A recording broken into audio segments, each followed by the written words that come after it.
1 lakh crore gone. Ambani slips three places on the global rich list. What spooks RIL stocks? Let's see. The shares of the oil to telecom conglomerate Reliance Industries were hammered in the trading on Monday after the company on Friday posted a 15% year-on-year drop in the September quarter net profit as the pandemic hit sales of the most of its products. The index heavyweight tumbled 8.62% to rupees 1877, while partly paid shares of the company tanked 10% to hit the lower circuit limit and close at 1066 rupees. The decline eroded more than 1 lakh crore from company's market capitalizations.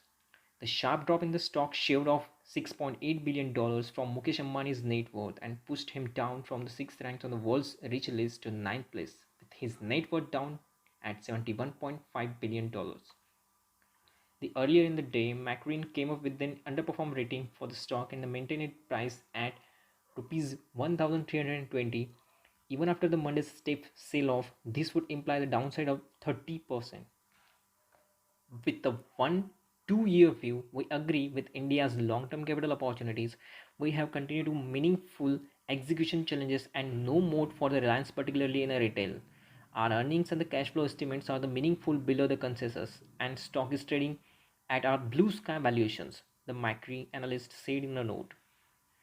The brokerage forecast RIL's financial year 22 EPS to grow 20% to 73 rupees per share, but pointed out that this was 23% below the consensus and explained that it viewed a slower recovery in the RIL's refining and the chemical margins, slower pace of RPU growth, lower retail margins as Geomart scales up, high competitions in the retail, higher working capital requirement for the retail, higher capex for the Geo and retail, and higher minority interest. After Monday's sharp fall, the stock is off 20.7% from its record high of 2,368 hit on the September 16, but up 116% from its March low.